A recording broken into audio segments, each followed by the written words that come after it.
Hello, everyone, and welcome to the Science of B2B. I'm Kerry Cunningham. I head up thought leadership and research here at 6 Sense, and I'm a former Serious Decisions and Forrester analyst.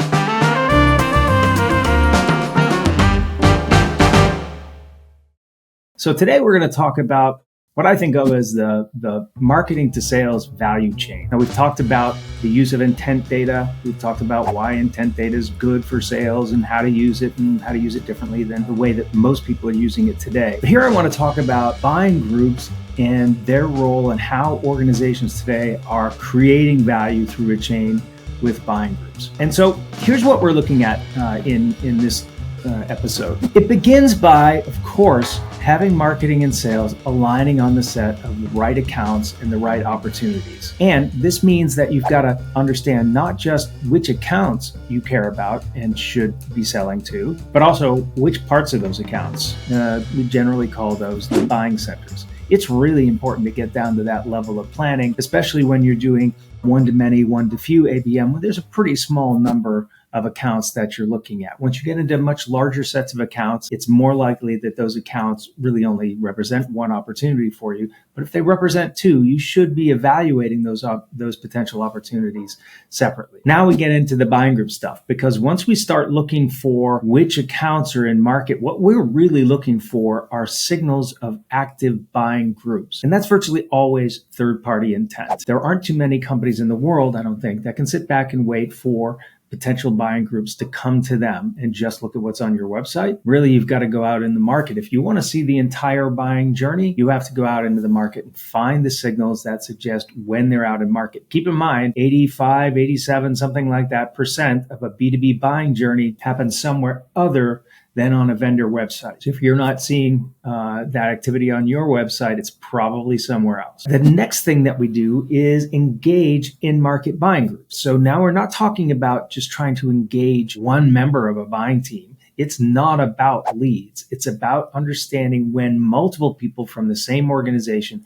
are looking at the same solution. And the reason that's so important is because the signal from multiple people is much, much more reliable than a signal from any given person. Any given person who comes to your website, looks at your content, is probably there out of personal interest, happenstance, they've got some time on their hands, whatever it might be, but it's almost certainly not because they're part of a buying group, because the number of organizations that are in market for your stuff in any period of time is going to be very small. Now, if you're a very small brand and you're brand new in your space and hardly well known, it's more likely that people who are on your website are actually in market because they had to work harder to find you. But for most organizations, it looks like most of your traffic, even most of your leads, very likely to be from people who are not part of active buying teams. How do we know if they are? Well, we look for their friends. And their friends are people who not only filled in forms, that's going to happen sometimes, maybe 2 out of 10 members of a in-market buying group team will do that, but it's mostly going to be seen through looking at the anonymous traffic on your website.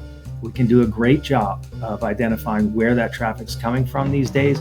You have to be taking advantage of it. All right, so now we notice that a buying group is engaged. We're going to score that thing, hopefully using AI and not just a thumb in the wind, to understand which accounts are most engaged. And we're going to pass that off to a BDR SDR team to follow up on. Now, when that BDR SDR team follows up on that, they absolutely must multi-thread. And this is true even if you're just still today using MQLs. If you hand something off to a BDR SDR, what they need to do is attempt multiple people inside any account that you're trying to penetrate. And just think about the instruction that you would give such a person if you were asking them to go prospect into an account. You would always give them multiple buyer personas or roles to go after inside that account. And you wouldn't accept just trying one person and then giving up. But we do that when we're talking about leads. So one, don't do it if you're on leads today. Make them multi-thread, at least a couple of other people, but especially when we're following up on buying group level activity, we have to be multi-threading. I'll show you some data in a couple of minutes that suggests that a lot of you are already doing that. Then the next thing, and this is super important, and this is a piece that gets lost a lot, is when your BDRs or SDRs are multi-threading and they're trying to engage multiple contacts, they're validating that multiple contacts exist inside those accounts. The only way that you can deliver that reliably in a record that will be permanently attached to what happens next is if all of that is attached to an opportunity object that is delivered to sales. Why the opportunity and not the account?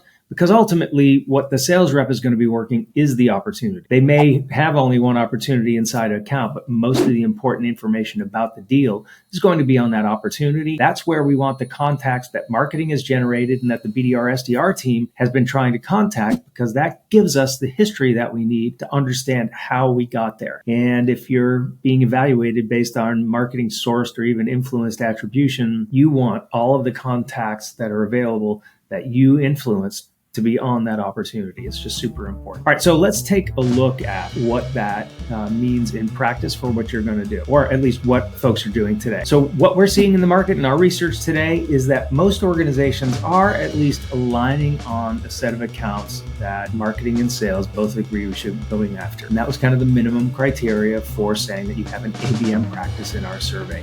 Now, I have a lot of friends who say that's no ABM practice, but this is the most important part of it, and at least a lot of organizations are getting there, or at least know they're supposed to say they're getting there when they fill out a survey, which frankly I'll take. But here's a really, really great news.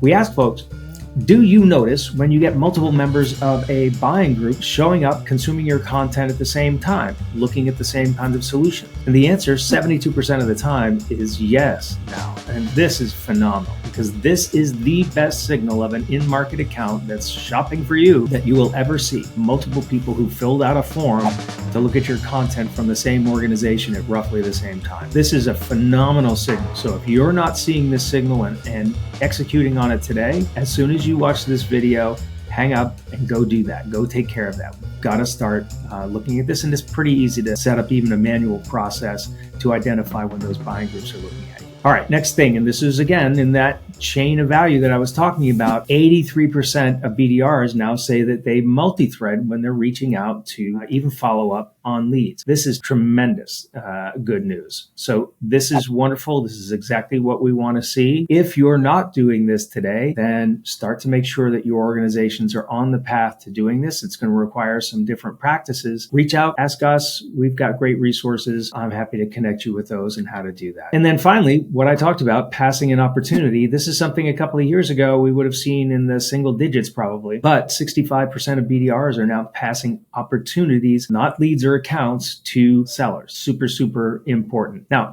I think there's still room to improve how this is happening, because we know, for instance, that not all of the contacts that marketing is generating interest with are finding their way onto the opportunity. We need to improve that, but this is great news. And so I want to take a moment and applaud everybody who's doing that. If you're not doing that, please do get on it. And then lastly, what type of attribution are you using? So we are seeing the use of single touch, first and last touch attribution dying. Multi-touch has grown in its place. Unfortunately, multi-touch attribution, when we're looking at 1, 2, or 3 contacts, it's not really very much better. What we know about buying groups is that they're having, on average, about 160 interactions with a vendor across their life cycle.